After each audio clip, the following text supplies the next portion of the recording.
Eskerrik asko etortzeagatik. Gure saio berri honetara, Gipuzkoako historiaren pasarte ez ezagunak beste saio honetan aurrera egiteko.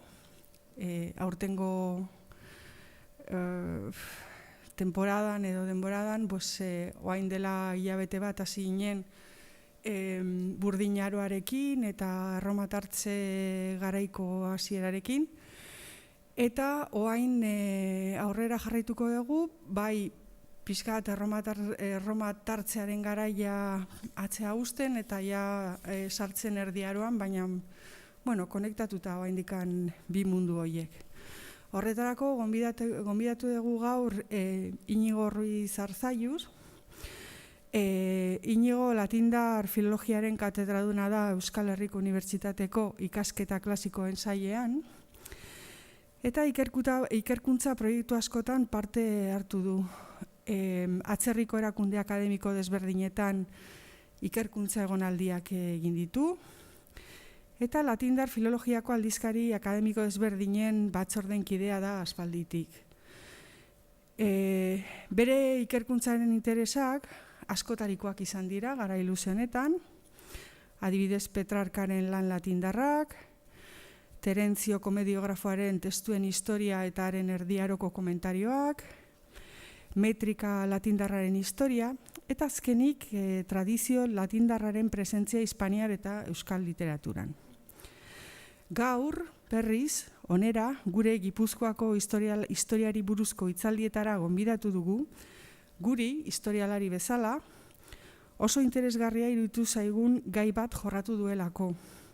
Hau da, Oiasoko Erromatar portuaren bilakaera Erdiaroan. Argudio filologikoen oinarrituta, eta hori guretzako erakargarria eta desberdina da, azalduko digu nola eraldatu zen Oiasoko Erromatar portua Erdiaroko uhartza bihurtu arte. Eta besterik gabe hitza ematen diot oso interesgarria izango delakoan. Bale, eskerrik asko, zer baino lehenago ona etorri zareten guztiei, eta nola ez, Elena Torregarairi eta Miguel de Aranburu elkarteari eta Koldo Mitxelena kulturuniari ona etortzera gonbidatzeagatik. Hitzaldi honen helburua da zuei aurkeztea testu bat apenas ezaguna ez dana, bakarrik 2005 urtean, 2005ean argitaratu zen lehendabiziko aldiz, eta nahiko nukena da zuzen ere testu hori ikusi, eta hortik atera daitezken ondorioak ere, alda neurrian aztertu edo horiek ere zuen aurrean jarri. Testua da itsasoko itinerario bat, ibilbide bat, da itinerario hitza erabiliko dugu iaia zentzu adiera tekniko bezala. Badakizue, testua 12. mendearen bukaerakoa da. 12. mendearen bukaerakoa. Badakizue, garai hartan, marinelek erabiltzen zituzten dokumentoak itsasoan ibiltzeko, izaten zirela, hain zuzen ere, era honetako itinerarioak. Itinerario bat oso gauza sinplea da. Uste dut danok, behintzat internet iritsi baino lehenago, danok egin izan ditugula itinerarioak. Alako tokira joateko, apuntatzen dugu paper batean, alden da bizi, joan behar dut alako tokira, gero ondoren beste tokiontara, gero beste hartara. Eta horrela, eta horixe da itinerario bat. Hau da testu bat, ez mapa bat. Testu bat, nun, hortako datuak jartzen diren, jakiteko zein izango den batek jarraitu behar duen ibilbidea puntu batera iristeko. Testu hau da, esan detan bezala, datatzen da, inongo zalantzari gabe, 12. mendearen bukaeraldean, eta horren titulua da De Viis Maris, latinez. Hortxe daukazue, hortxe dituzue datuak, gero aipatuko ditut hor goian diapositibaren goiko partean daudenak, baina hor 3. puntuan dagoena, De Viis Maris, alegia, itsasoko bidei buruz, hartako zerbait. Eta testu hori sortzen da, osatzen da, hobeto esateko, Inglaterrako kortean. Inglaterrako kortean, 12. mendearen bukaeran, ari dira antolatzen, beste osatzen artean, ari dira antolatzen, 3. gurutza da. 3. gurutza da. Uste dut danok ikusi dugula, hainbat pelikulatan eta toki askotan, 3. gurutzadari buruzko zerbait. Ricardo Corazón de León, inglesen partetik, alegia, gurutzada hori batizpat antolatzen dute alde batetik Inglaterrako gorteak, Inglaterrako erregeak eta Frantziako erregeak. Momentu hartan, Felipe Augusto famatua. Ezta? Eta, dakizuen bezala, da, alegia, nahiko gauza, komplikatua hori antolatzea. Guri interes egun alderdian, da, hain zuzen ere, antolatu behar da armada bat, itxasontzi, importantea da, gero ikusiko du zergatik, itxasontzi handixamarrekin, joan behar dutenak batzuk, armada horren adar bat Inglaterratik Jerusaleneraino, eta beste adar bat, Frantziako erregeak antolatutakoa, Marseillatik Jerusaleneraino. Hori antolatzeko, gauza askoren beharra dago, eta beste gauza askoren artean, norbaitek antolatu behar du, hain zuzen ere, ibilbidea. Ibilbide hori ez da nola nahi antolatzen. Eta hortarako daude, erregeak antolatzen duen neurrian, gortean dauden oso goi mailako funtzionarioak, nahi baldin badezute alditugu deitu intelektualak, ezta, kontu horren alderdi hori antolatu behar dutenak. Eta behar dituzten gauzetako bat da, zuzen ere, itinerario bat. Mapak oraindik ez daudelako zabalduta, beto esateko, horrelako xehetasunetan sartzen diren mapak oraindik ez dira apenas erabiltzen. Mapa horiek geroago etorriko dira, eta gainera ez dira, jendeak guztizaten duen bezain bat, erabiltzen itxasontzietan. Orduan, zer erabiltzen da garai hontan? Hain zuzen ere itinerarioak. Eta hori den antolatu behar da. Gero ikusiko ditugu detaile batzuk nola sortu den guri orain momentu honetan interesatzen zaigun itinerario. Baina testu ingurua horixe da. Orduan, dakizuen bezala, garai hartan, gaur ere bai, zenbait kasutan, egiten zena zen, deitzen dena navegación de cabotaje. Cabotaje, hau da, kontua zera da, marinelek ez dute bistatik galtzen kostaldea. Eta horrela badakite momentu bakoitzean zer duten beren aurrean, nun dauden, eta portu batera joateko beharra baldin badute, badakite, hain zuzen ere itinerario esker, badakite zer nun dauden eta zer duten, eta ze aukera dituzten eskueran, momentu hortan. Itinerario hau, belaxe ikusiko dugu, guri interesatzaigun zatia, lehen esatetan bezala, ez ezaguna zen 2005 arte. 2005ean, Frantziako filologo ospetsu batek egin zuen, eta oso ondo egin zuen gainera, honen edizio bat, testu honen edizio bat, argitaratu zuen, esan detan bezala, 2005ean. Testu hau iritsi zaigu bi eskuizkributan. Bi eskuizkribu horiek dira 15. mendekoak, nahiko berandukoak dira, baina testua bera 12. mendekoa da.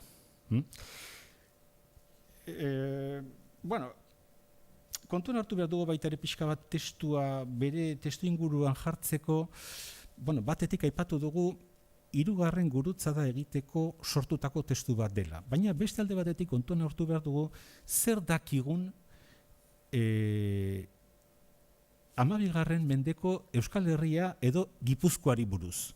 Ze lekukotasun eta ze dokumento ditugun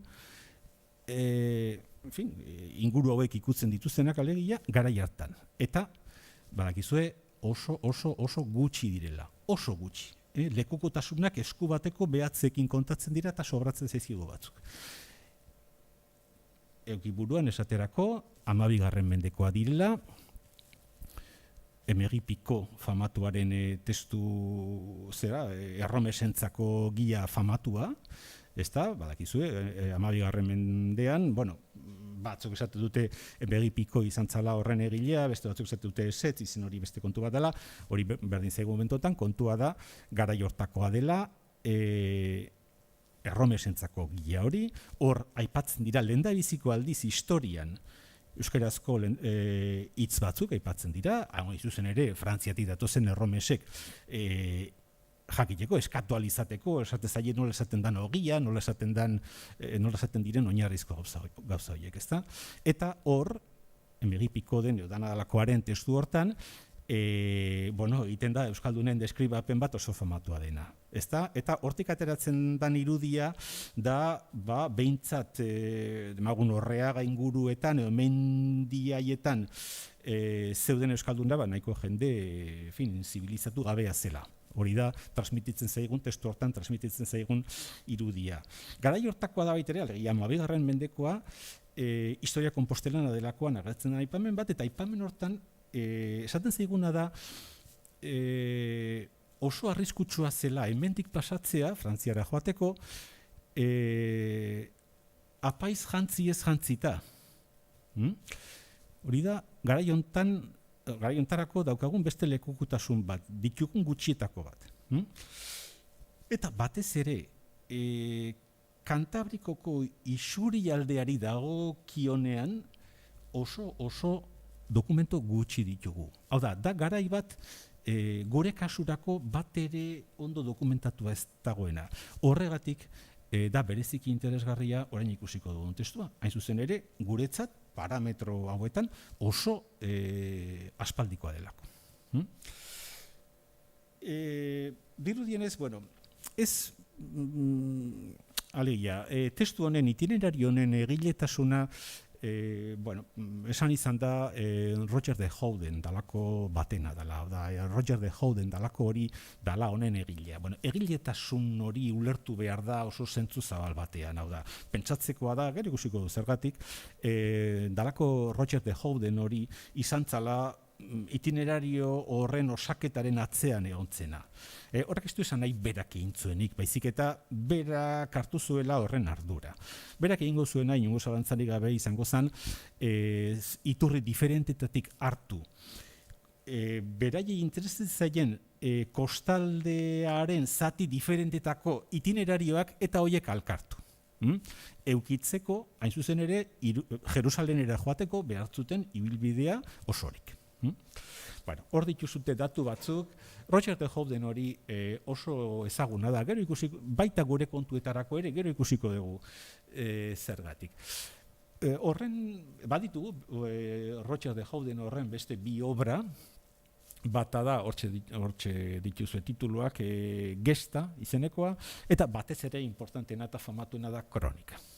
Gero ikusiko dugu. Hor dituzute, noski testoa guztiak dira 12. mendekoak, baina hor jarri ditu Kronikaren kasuan, edizioetako fetxak gero beharko ditugulako. Eta azkenik, De Bismaris hau, kasu honetan egiletasuna esan ditan moduan ulertu behar da, eta hortxe dituzue data garrantzitsu batzuk. Baina guazen testuarekin. Mendakazue, DVM hori da, De Bismaris, pixka jakileko ze testutan gauden, ezta? Eta hasten da, ez aztu lehen esan duguna navegazion de cabotaje talako horri buruzkoa. Hau da, marinele jakin behar dute zer duten aurrean. Kostaldea biztan dutelako. Eta orduan, itinerario honek deskribatu egiten du.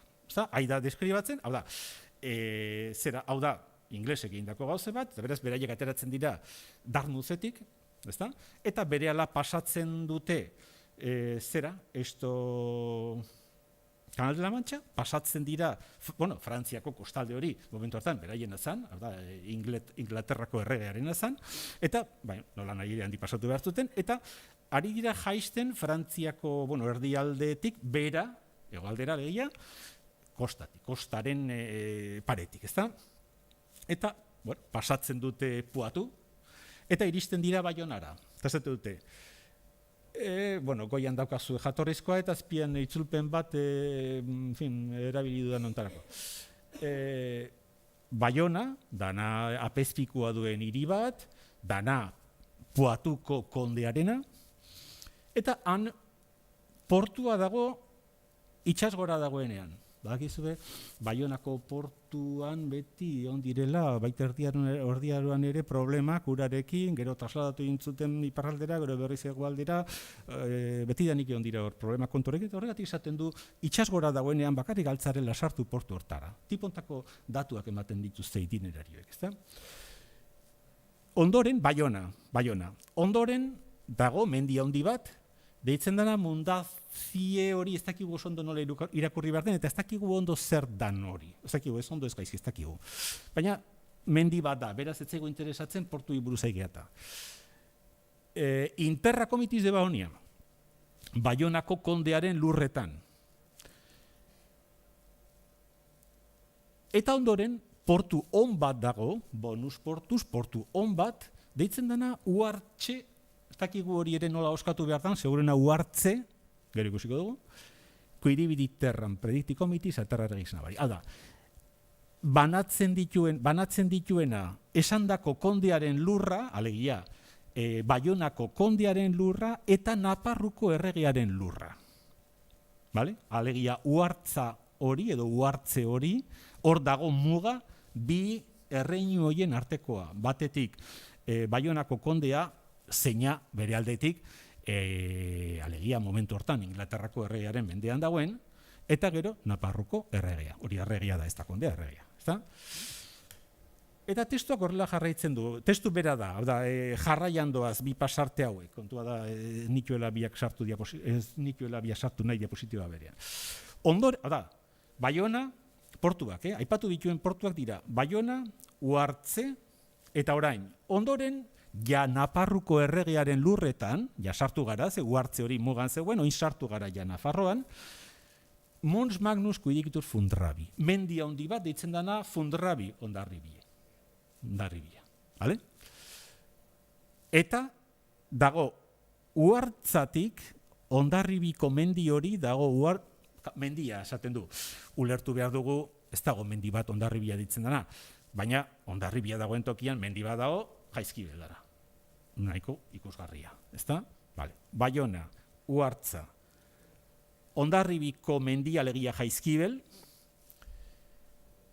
Pertria miliari alegia Uhartzatik 3.000 dago Jaizkibel. Eta ondoren, portu hon bat, deitzen dena, Santu Sebastianus de Navarre. San Sebastian de Navarra, gara hartan, momentu hartan, Nafarruko erregearen atzelako. Eta Dintroitu Milius Portus es magna turris lapidea. Eta portu horren, alegia, Donostiako portuaren sarreran torre handi bat zegoen arrizkoa. Zaten digu hemen. Ondoren, dago, isla bat, deitzen da de Katarie, Getaria. Alegia, tontortxori, isla bat izan da, edo islatzat hartu daiteke gaur ere. Eta han, portu hona dago, eta sakona. Eta esandako isla hori, utzi behar da, sartzen zarenean eskuinean. Alegia, portua ezkerrean dago, orain ere, ala da. Ezta? Eta ondoren dago itxasadar bat, deitzen dara Castro Urdiales, eta handago muga Naparruko lurren eta Gaztelako erregearen lurren artekoa. Ezta? Bueno, hau da, ez dut uste honen beharra dagoenik, baina pixka gogorazteko, ez da, Baiona, armada hori, Inglaterrako erregearen armada horti dator, ez da, iparraldetik hegoaldera edo mendebalera, Baiona, Hondarribi, Iger Lurmuturra, eta Donostia.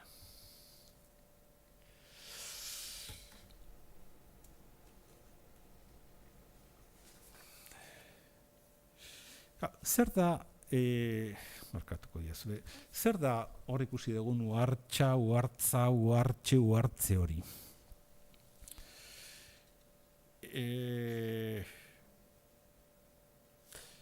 Bueno, jotzen baldin badugu, Richard de Howden dalako honen gainontzeko testuetara, ikusiko dugu, beste obra batzuetan ere agertzen dela. Gero, testu horiek ikusi beharko ditugu oso laburrak dira eta ikusi dugunaren oso antzekoak, baina interesaigu forma, toki izen horren forma, ezta?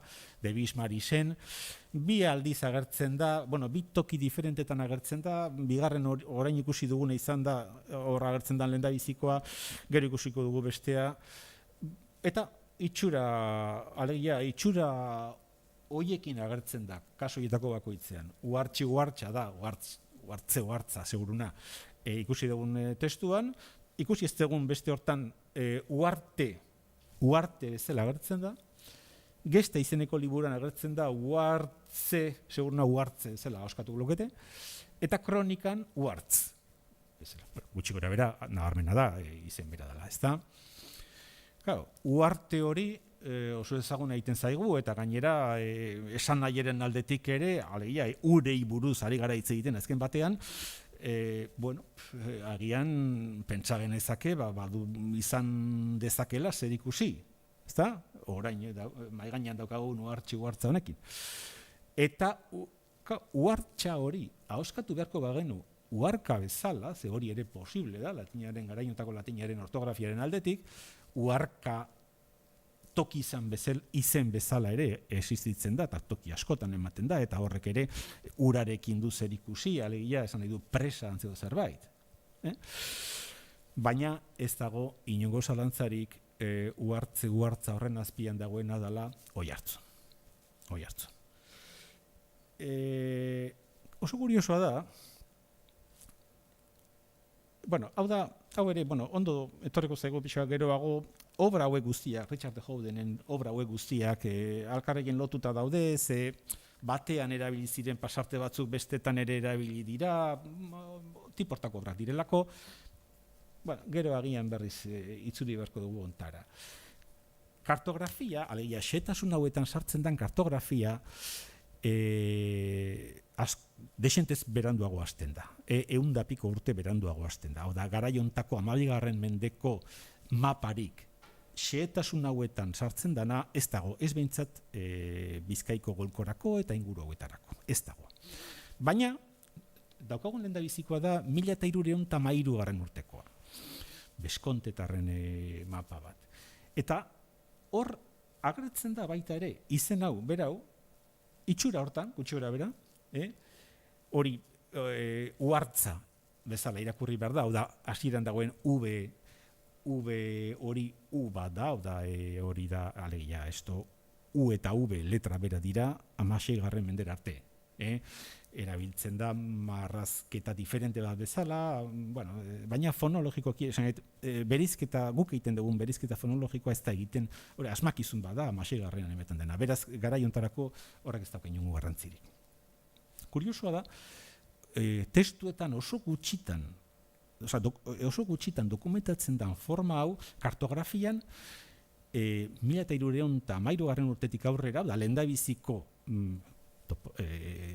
kostaldearen txoko hori jasotzen duen lehendabiziko mapatik aurrera, beti agertzen dela forma horrekin, baina pasaian kokatua.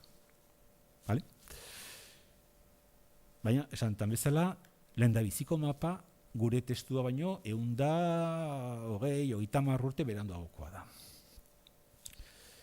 Baina badakigu uhartza hori oihartzun dela, segurtasun osoarekin. Zergatik? Topatzen degulako, eta zer da zehazki? Da, hain zuzen ere, gaskoieraz, oihartzun esateko modua. Hau da, badakizue, gaskoiak direla, edo gaskoiera dela, oksitanieraren modu bat, hitz egiten dena, hain zuzen ere, Baionatik gora, eta Baionan bertan ere bai. Eta, badakizue, Donostiako historian, gaskoiek garrantzia handia izan zutela, hain zuzen ere garaiontatik aurrera, 12. mendearen bukaeratik aurrera, ezta? Eta, arrasto asko utzi dituztela, hemen, Aldezarreko kale batzuen izenetan, Urgul mendian, Morlan sauzoan, eta ezta? Eta gauza bera Hondarribian, eta gauza bera, uste dut, beranduago, Pasaian, ezta? Vale. Segurtasun osoa daukagu hortarako. Topatzen degulako, honek ez du funtzionatzen, A ver.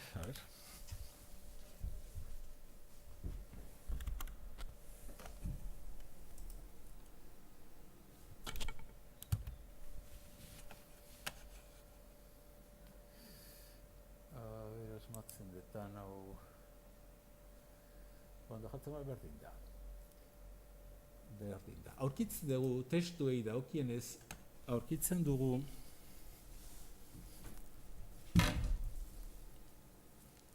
ya está. Testuetan lehen aipatu dut mapen kontua, ezta? Bueno, mapa beste gauza bat dira. Testuetan aurkitzen dugu oso dokumentu garrantzitsu baten mila eta horra horrean daukazue deskribapena 1237 urteko testu batean dana Oiartzungo foruaren berrespen bat egiten duena Fernando Hirugarrenak, Espainiako erregeak, Gasteizen dagoen momentu batean. Ni aldezun konpondu. Bai, jarri zuten nion. Momentu batean honek etzen funtzionatzen.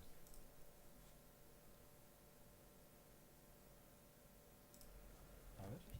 Bai, perfecto, eskerrik asko. 1200 dokumento batean dana Oiartzungo foruaren berrespen bat,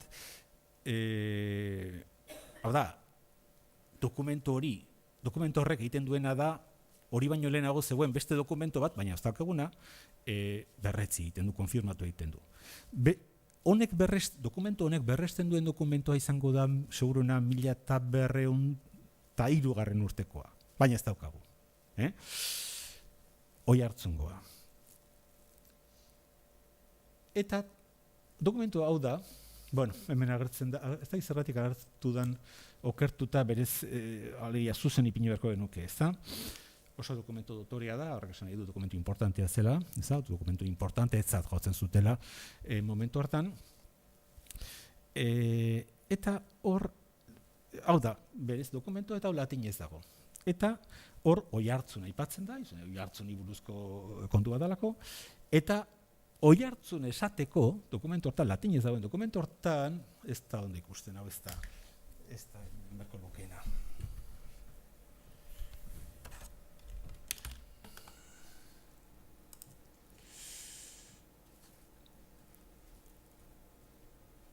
Ez da ondo ikusten.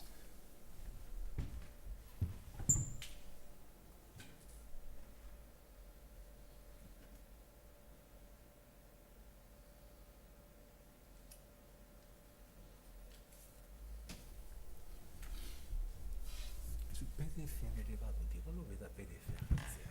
Ez da kantzio suponer. Eski irudia gaizki dago.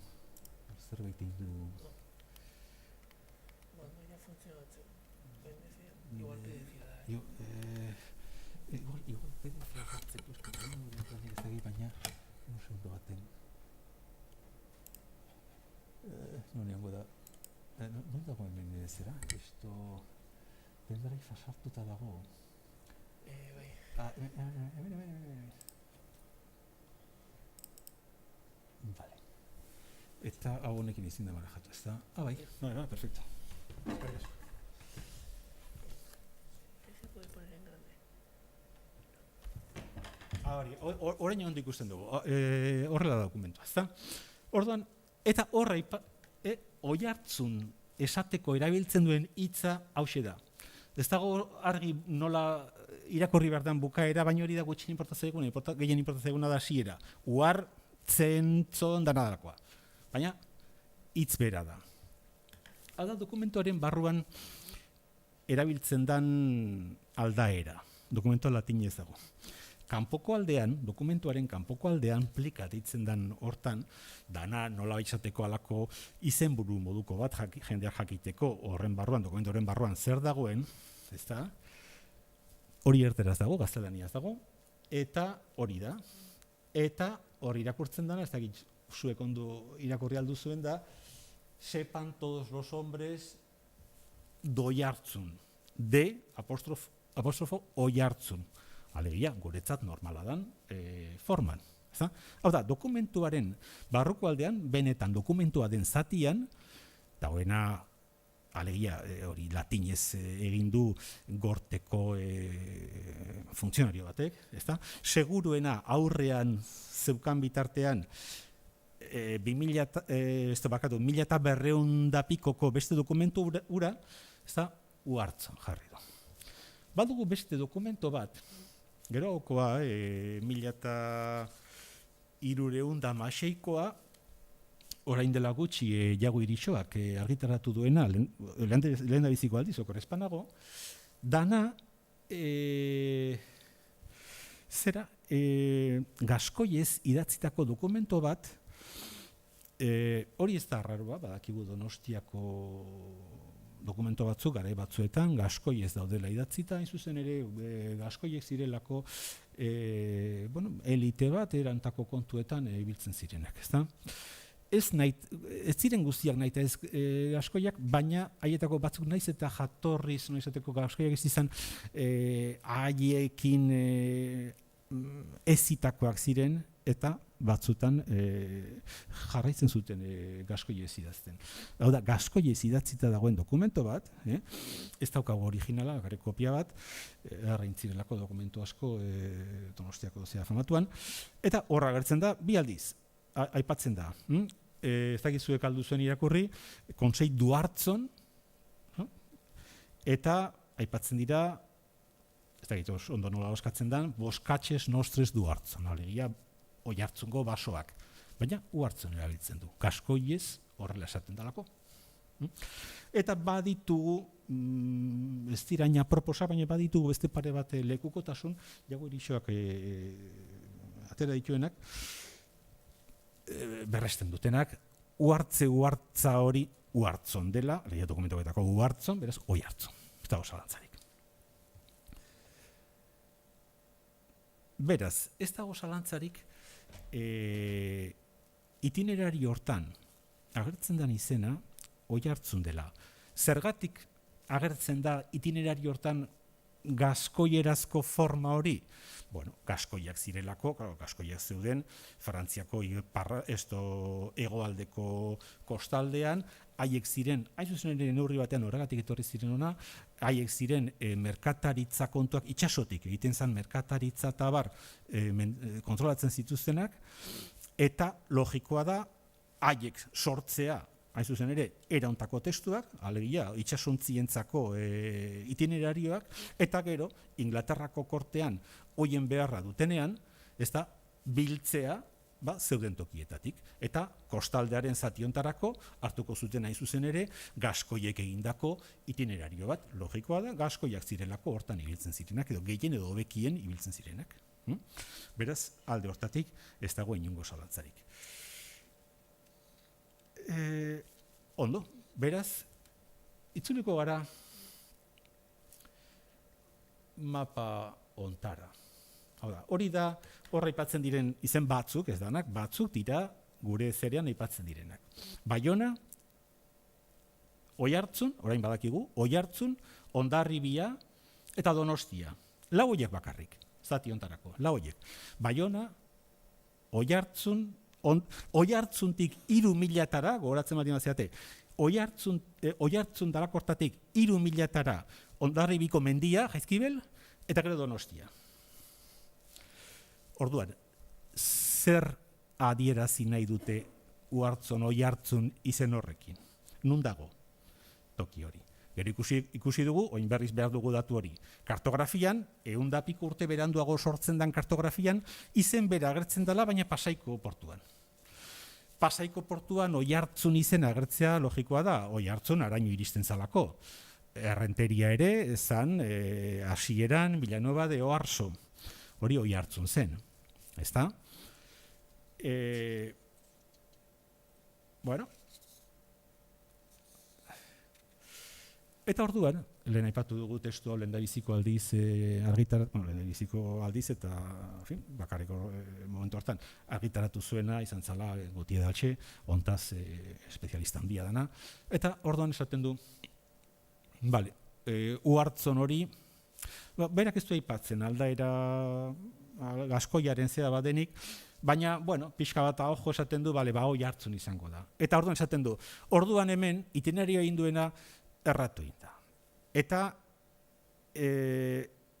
izen honekin adierazi nahi du Pasaiko portua, baina behar baino lehenago jarri du izena. Eta trukatu du bi izenen ordena. Baina horrela hasteko ikusi beharko genuke ze arrazoi ditugun hori pentsatzeko eta jarraitzeko, trukaketa horri buelta emanda ere ez dugu ezer konpontzen, are gehiago, oraindik gehiago kartzen dugu mapa. Ze oso argi esaten du, latinezko testuak oso argi esaten du, ez da, Oiartzundik 3.000-tara jaizkibel dagoela. Trukaketa hori egiten baldin badegu, dana trastornatzen da, ez da ezer konpontzen. Orduan, eta ez ahaztu, esaten zaigula, Oiartzun izeneko portuan dagoela bi lurralde hoien muga. Alegia, Baionako kondearena eta Naparruko erregearena. Orain badakigu, Ptolomeok aipatzen duen Oiaso famatua eta abar, Oiaso Oiartzun da, hori ere, inongo zalantzarik gabe, inork ez hori behin ere zalantzan jarri, Irunen zegoela. Irunen Irungo, gaur egun Irungo erdialdea denean. Hau da, itxasotik nahiko urruti dagoena gaur egun. Badakizute hor, indusketa batzuk egin zirela, Santiago kalean hain zuzen ere, oso barruan dagoena gaur egun, eta han zegoen inongo zalantzarik gabe. Arkeologoek arkitu zutenan, erromatar portu baten aztarnak. Portu bat. Orain, igual, ez dakit, kilometro bat edo kilometro bat baino gehiago barruraldera daudenak. Badakigu hori horrela zela. Badakigu garaiko dokumentuek ez dute espresuki behin ere esaten, eta hor dago baita ere testu honen garrantzia, baina dana ondo ulertzen da, pentsatzen baldin badugu, bi erresuma horien arteko muga Bidasoan zegoela. Ez da, hau da, irakurtzen baldin badu Donostiako forua eta gero baita ere Hondarribiari ematen zaiona, ez da esaten espresuki, baina hori horrela ez palitz, ez lukete dauden bezala redaktatuko momentu hartan, ez da? Orduan, gero beste alde batetik testu honen sinisgarritasuna oso handia da. Gogoratzen baldin bazarete ikusi dugu Donostiako portuari buruz hitz egiten duena aipatzen duela Harrizko torre bat. Harrizko torre hori agertzen zaigu gero 16. mendeko dokumentu batean. 16. mendeko dokumentu batean esaten zaigu argita garbi Donostiako portuan Harrizko torre bat zegoela, zer, Fausto Orozenak argitaratu zuen dokumentu batean. Beraz, Oiaso Bidasoan zegoen bezala, Irunen, Oiaso, antzinateko Ptolomeok aipatzen duen Oiaso Bidasoan zegoen bezala, Irunen, beraz, 12. mendeko portu hau ere, portu on bonus portu, esaten zuen, eta garrantzitsu hau, toki berean zegoen, gutxi gora bera toki berean. Ikusten baldin badegu, hor kalkulatuta dago zera hori, hor ikusten duzuten marra hori, marra zuzena da, ez da? Hain zuzen ere, Irungo Santiago kaletik, Igerreraino, daude, lerro zuzen bat eginez, 5,5 kilometrora. 5,5 kilometro izan daitezke oso ondo 3.000. Errex imaginatu dezakezuen bezala, garai hartako neurriak dira beti gutxira berakoak. Beraz hori da, esaten duenean, Hondarribiko mendia dagoela Oiartzundik 3.000-tara horri buruz ari da. Bestela ezin da ulertu. Eta dana pieza guztiak, puzlearen pieza guztiak oso ondo enkajatzen dute. Ez dago inongo arrazoirik esateko, Gotidaxek esatu zen bezala, hemen zerbait gaizki dagoela. Ez justo kontrakoa. Edozein gauza ikutzen baldin badugu, dana doa pikutara. Eta gero, honekin batera, historialarien kontua da, ez naiz haien terrenoan sartu nahi, baina, justu hain zuzen ere Irunen, agertzen dira aztarna arkeologiko susmagarri asko gure neurrietarako. Alegia, agertzen dira, 10. mendean eta baita ondoren ere, txanpon batzuk, agertzen da 10. mendeko tenplo bat, agertzen dira horrelako gauzak, beste toki baterako agian gutxi izango lirakenak, baina dira Gipuzkoa osoan, garai horietan aurkitzen dana baino desientez gehiago. Horrek esan nahi du hor zerbait, hor mugimendu handia zegoela. Mugimendu handia bestearekin konparatuta. Zergatik agertzen da gero 14. mendetik aurrera uhartza hori Pasaiko portuan? Portua pasatu delako, Irundik Pasaira. Hor, justo bi momentu horien bitartean aldaketa asko indirelako, zona hortan. Alegia, justo, dakizuen bezala, gure testua da, 10. mendearen bukaerakoa, justo 1200. urtean, ez da, justo hori dana pasatzen da Gaztelako erregearen eskuetara. Horrek, berarekin, ekarri dezakenarekin, ez dakigu oso ondo gauzak nola izan ziren, baina pentsatzekoa da horrek aldaketa handiak ekarriko zituela. Portu bati buruz hitz egiten dugunean, kontuan hartu behar dugu, portua dela baita Erdi Aroan ere, estatuak kudeatzen duen gauza bat, eta estatuak fiskalidade bat aplikatzen du portuan. Eta estatuak erabakitzen du, zenbat kobratzen dugun, bertan dauden itsasuntziei, eta bar. Eta, baita ere, portua erabilgarria da, ondo komunikatuta baldin badago, jarduera ekonomikoa dagoen tokiekin. Ezta?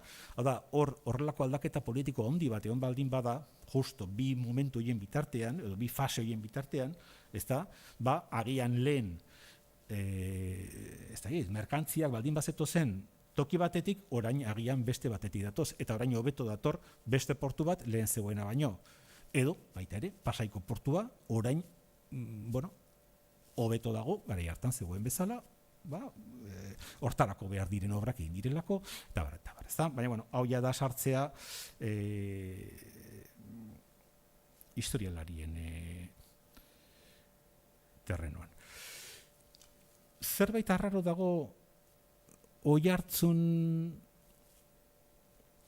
izendatzean Irun?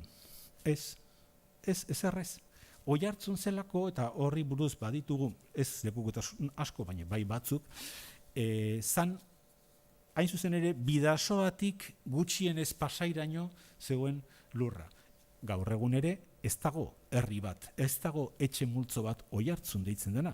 Oiartzuna baldin bagoaz, ikusiko dugu, hor, auzoak direla, bata da Elizalde, beste bat da ez dakiz zer, baina bate galdetzen baldin badago, eta Oiartzungo zentroa, alegia Oiartzun deitzen den herrian nun dago, ez dago.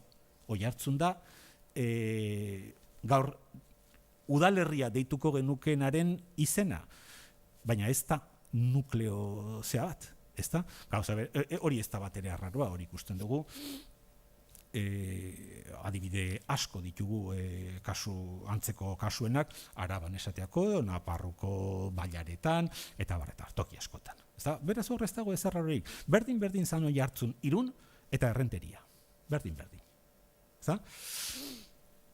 Kontua da gero Oiartzun horrela ulertuta Oiartzun hori joango dela lurra galtzen, sortuko zaizkiolako,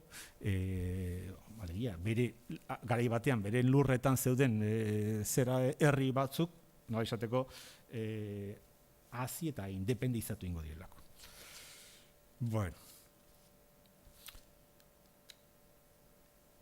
Baina testu honek bere apalean, nahi baldin badezute, gauza gehiago erakusten dizkigu. Hombre, hau ere ez dago gaizki, hau da, bakarrik jakitea, lehen hasieran esan dugu, garai hontarako sodato gutxi ditugula Gipuzkoako historiari buruz, ezta? Zer egiten zan, zer etzan egiten. Claro, portu bat baldin badago, hemen itinerari hontan ez dira aipatzen portu txikiak, bertako jendeak erabiltzen dituenak, ez dakit, bertako arrantzaleak, eta bar. Aipatzen dira bakarrik, Inglaterrako armada arek, alegia, hori bezalako armada batentzat erabilgarriak izan daitezken portuak. Pentsatu behar dugu dela armada bat 100 itsasontzi baino gehiago zituena, hori badakigu, ezta? Eta itsasontzi handi xamarrak izango zirela, ez ziren txalupak, ezta? Orduan, itsasontzi handi bat ezin da edozein portutan sartu, izan behar du ja, no esateko kategoria bateko portu bat, ezta? Horregatik bakarrik aipatu ditu, zera, kostaldearen zati luze xamar batean, Baionatik Donostiraino doan zati hortan, bakarrik aipatu ditu hiru portu, Baionakoa, Oiartzungoa eta Donostiakoa.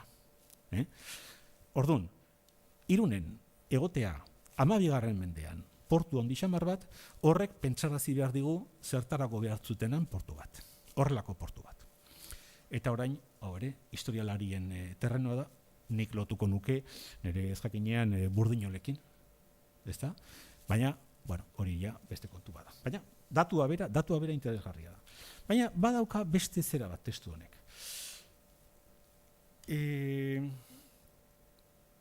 Hasieran esan dugu, Roger de Howden hau ezaguna da historiografian Rogerio Joveden bezala atxarekin, Joveden. Baldin bazo azte esateako Oienarten liburura, Oienart da lehendabizikoa Roger de Howden hau aipatzen duena.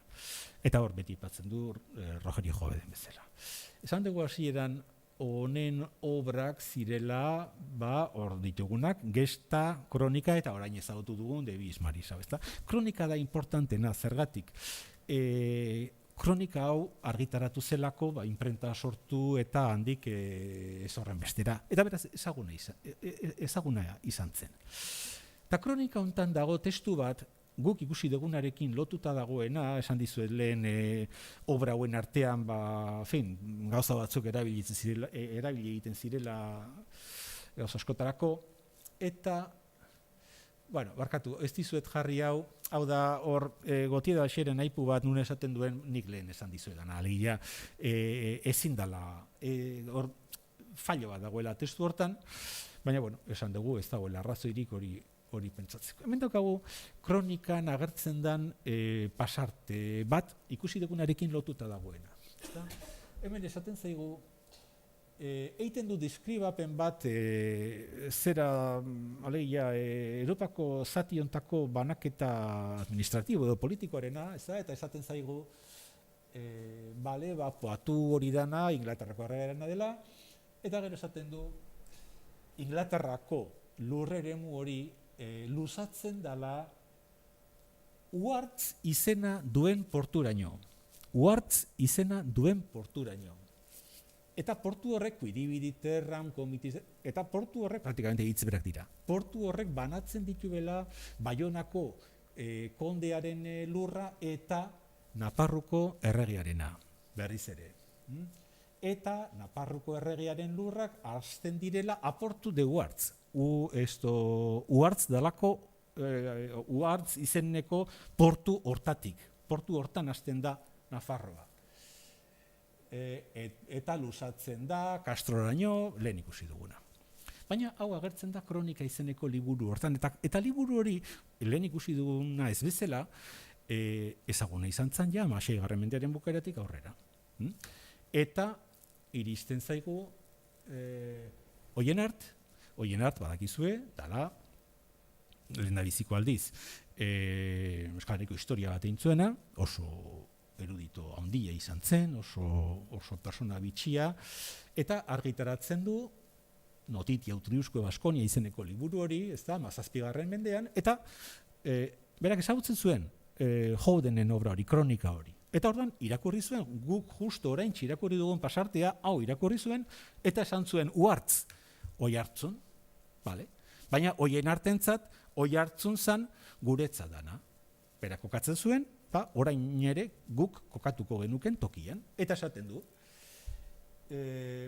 Azian daukagu Gorosterrazuren itzulpena, ezta? Hortxe daukazue, cuando Rogerio Joveden esaten dizuen, Roger de Howden gaur horrela deitzen dugun ura, orduan horrela esate zitzaiola, ezta? Esaten duenean,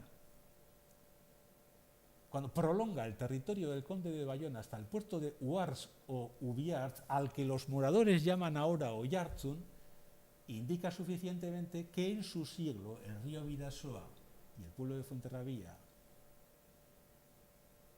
e Irún estaban fuera de Guipúzcoa y que pertenecían al condado o vizkondado de Bayona. Hau da, hoien artek ateratzen ditu hortik, efectivamente, atera behar ziren ondorioak. Hau da, Uhartz baldin bada Oiartzun, eta Uhartzen bukatzen baldin bada Bayonako kondearen lurra, nabarmena da, horraino iristen zala, Bayonako kondearen kontua, beraz Inglaterrako erregiarena, eta horrazten zen, gero, Nafarroa. Eta hoien arten obra oso ezaguna izan zen, berehala, oso harrera ona izan zuen, eta haren ondotik etorri zen beste historialari bat, gure historiarako oso importantea dana Pierre de Marca. Hor jarri dizkizue datuak pixka kokatzeko.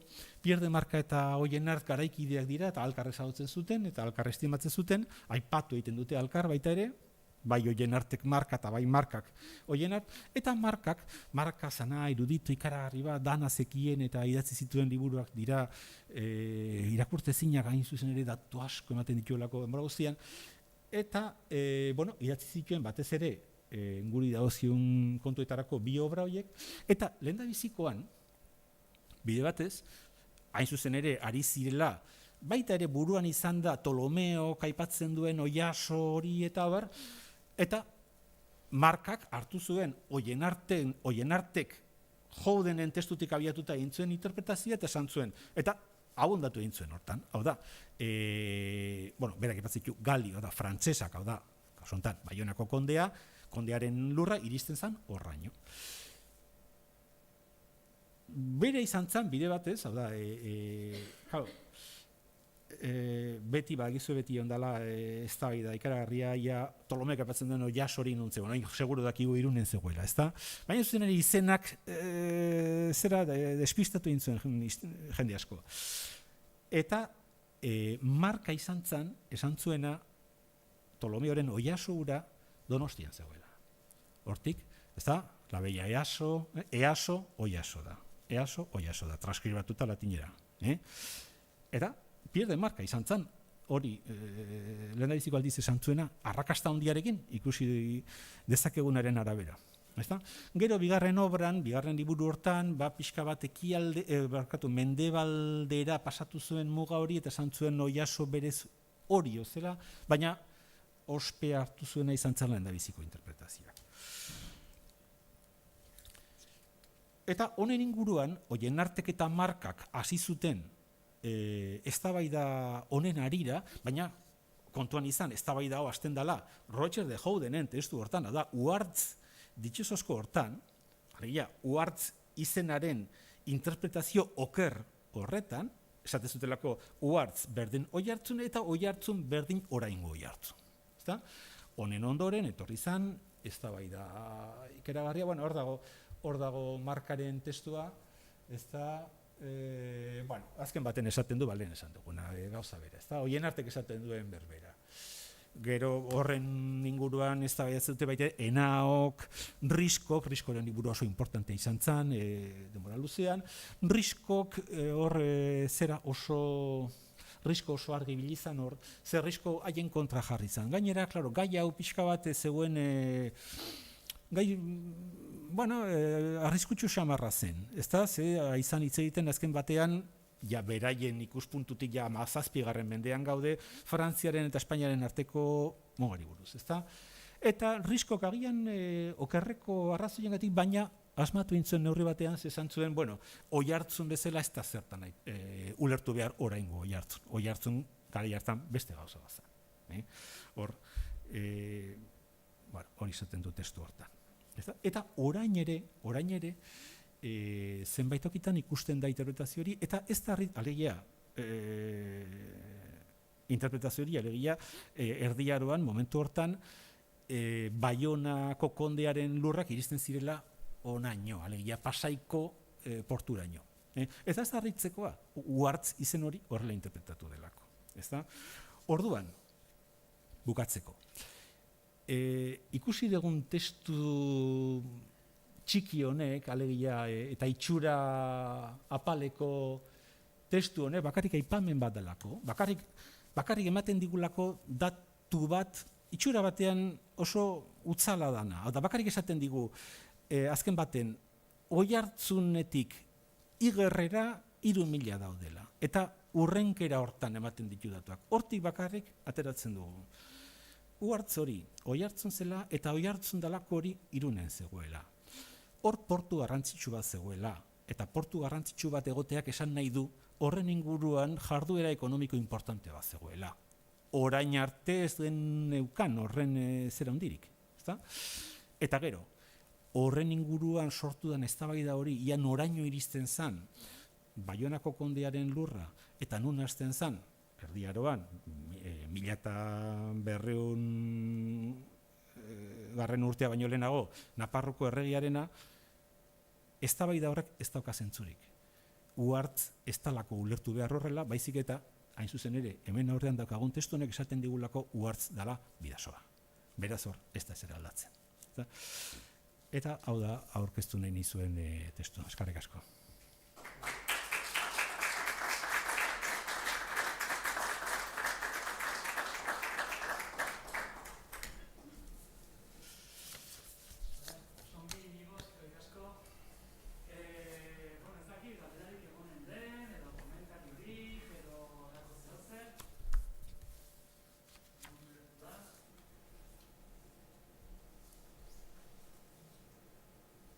Zuen esanetara nago.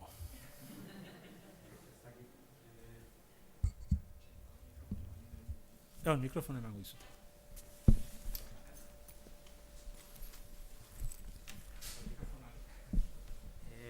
Fonetik aldetik eta horrela, Ptolomeok eta aipatzen duen Oiaso eta zean, orain ere Oiartzun egiten da, eta hor tartean agertzen dena da ua forma, ez? Horrek zer ikusia dauka gaskoierarekin eta gero frantsesa ere zehatuko denarekin, eta aldiz Oiasok jarraitzen du beste bide bat hegoaldetik edo hori bakarrik da. Hoxe da. Hau da, hori ua bihurtzea gaskoi ez eta hori ikusten dugu beste toki batzuetan. Hau da, adibidez, Oienart deitura bera, nahiko zabalduta dagoena, batez ere iparraldean, ez da, gaskoieraz dagoen dokumento batean, hori ere agertzen da Uanart, bezala, horrako zerbait. Hau da gaskoiak duen lege fonetiko bat, aplikatzen dana, baita kanpoko toponimoak moldatzerakoan ere. Eta, orain nahiko ondo dokumentatuta daukagu, esan nahi 3 dokumento asko da garaiontarako, eta hori ez dut uste hori zalantzan jarri daitekenik. Berriz, hegoaldean ez dago horrelakorik, ez dago inongo araurik, ez euskeraren kasuan, ez gaztelaniaren kasuan, hori aldatuko duenik, eta horregatik da mantentzen. Hori da.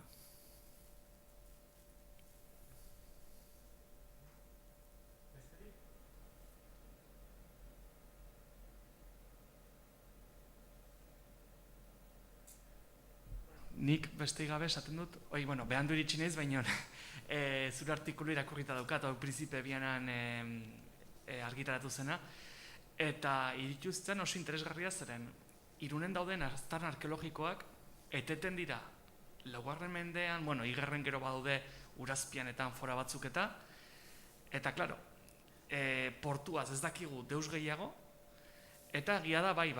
mendean, hor Santelen ermitan, topatuzela tenplutxo bat, Baskoniako dukeren bitxanpon, baina portuaz ez da momentuz aztarna arkeologikori topatuta. Solik testu hau dugu, beraz, badirudi, biziraun zuela nolabait mende batzuetan, testu honi esker. Eta hori da niri gehien gustatu ditzaidana, gehien gustatu ditzaidan ondorioetako bat. Badirudila... Eskerrik asko Jokin. Testu bitxia da, orain arte inor ezagutzen ez zuena, ze betzegoen argitaratuta. Eta, hala da, bai.